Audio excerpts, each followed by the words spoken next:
Welcome to steno ज्ञान point दोस्तों, आपके यूट्यूब चैनल स्टेनो ज्ञान पॉइंट में आपका बहुत बहुत स्वागत है। दोस्तों इस वीडियो के माध्यम से आपके लिए लेकर आए 90 शब्द प्रति मिनट की ट्यूटोरियल डिक्टेशन। दोस्तों डिक्टेशन की पीडीएफ अगर आप प्राप्त करना चाहते हैं तो वीडियो के डिस्क्रिप्शन में दिए गए लिंक को फॉलो करके आप वहाँ से प्राप्त कर सकते हैं, या फिर हमारे टेलीग्राम ग्रुप को ज्वाइन करके वहाँ से भी आप डिक्टेशन की पीडीएफ प्राप्त कर सकते हैं।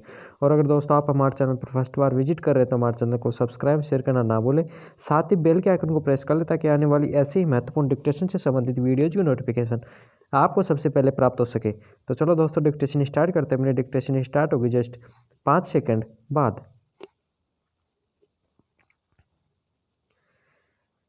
Yes start. सरकारी अस्पतालों में बद इंतजामी, लापरवाही, मरीजों के साथ बदसलूकी वगैरह को लेकर अंगुलियां उठती रहती हैं। विराम मगर विडंबना है कि स्वास्थ्य संबंधी अनेक योजनाएं और देश की बड़ी आबादी इन्हीं के भरोसे हैं। विराम महाराष्ट्र के भंडारा जिला अस्पताल में लगी आग से 10 नवजात शिशुओं की मौत ने एक बार फिर सार्वजनिक स्वास्थ्य व्यवस्था पर से लोगों का भरोसा कमज़ोर कर दिया है। विराम इस अस्पताल के बच्चों की विशेष देखभाल के लिए बने कक्ष में 17 बच्चे भर्ती थे। विराम उस कक्ष में बीते शुक्रवार की रात आग लग गई। विराम जब तक बचाव के उपाय किए जाते तब तक आग और धुएं में 10 बच्चों ने दम तोड़ दिया। विराम 7 बच्चों को बचा लिया गया।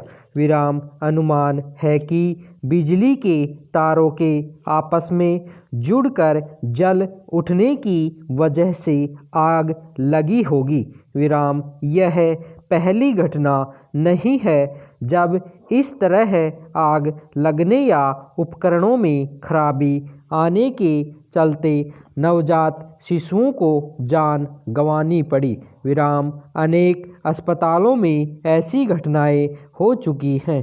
विराम बिहार और गुजरात यहाँ तक कि दिल्ली के कुछ अस्पतालों के पालनाघरों में उपकरणों में खराबी की वजह से कई बच्चों के मारे जाने के उदाहरण हैं। विराम पैरा सरकारी अस्पतालों में रखरखाव संबंधी गड़बड़ियां आम हैं।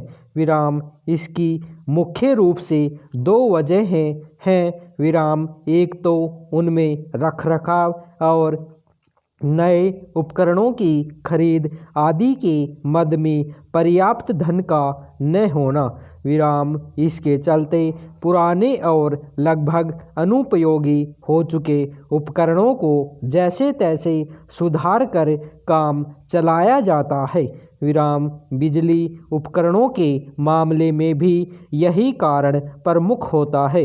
विराम पुराने पड़ गए तारों को बदलने की ज़रूरत नहीं समझी जाती। विराम आजकल बिजली से होने वाली दुर्घटनाओं को रोकने के लिए आधुनिक उपकरण आ चुके हैं जो तारों के गर्म होकर जल उठने की स्थिति में स्वतः बिजली काट देते हैं।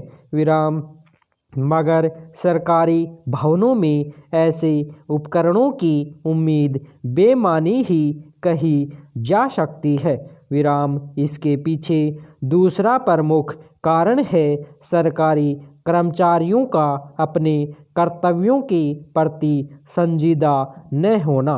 विराम इसी के चलते न सिर्फ आग लगने बल्कि अस्पतालों में ऑक्सीजन की कमी, गलत दवाएं देने, मरीज का समय पर इलाज न शुरू करने आदि के चलते कई मरीज दम तोड़ देते हैं। विराम अस्पतालों में नवजात शिशुओं के लिए बने कक्ष और गहन चिकित्सा कक्ष बेहद संवेदनशील जगहें होती हैं, विराम उनमें उपकरणों के रखरखाव पर विशेष ध्यान रखने की अपेक्षा होती है, विराम मगर अस्पताल प्रबंधन इस तकाजे को नहीं समझता, जिसका नतीजा होता है कि हर साल अनेक बच्चे नाहक अपनी जान गंवा देते हैं, विराम पैरा ऐसी घटनाओं के बाद आमतौर पर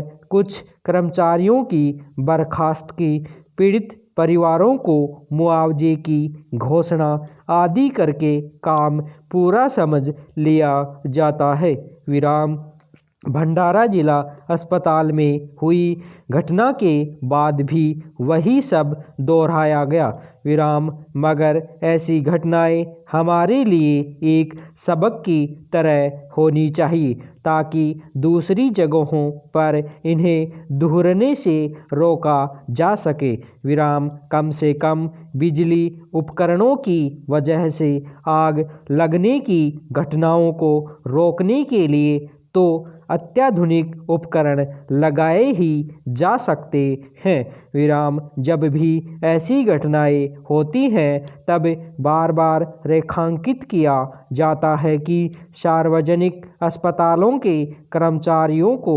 संवेदनशील और उत्तरदायी बनाया जाना चाहिए, विराम इसके लिए केवल कठोर दंड उपाय नहीं हो सकता, विराम उनके नियमित प्रशिक्षण की भी ज़रूरत है, विराम वरना इस तरह अपने नवजात शिशुओं को खोकर बिलखते लोगों का दर्द उन्हें शायद कभी महसूस नहीं होगा, विराम धन्यवाद।